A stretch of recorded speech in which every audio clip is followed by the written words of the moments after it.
for strength. Eating meat removed for the time these pain feelings. I therefore decided that meat was indispensable in my case. But since the Lord presented before me in John 18:63, this was the year the health message came to Jesus one.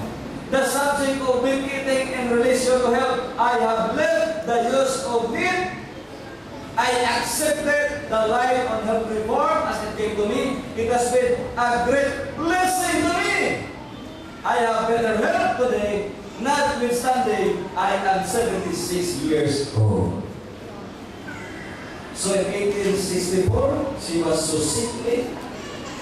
Then her business came there, and after 30 years, she commented, I am healthier or healthier than I expected.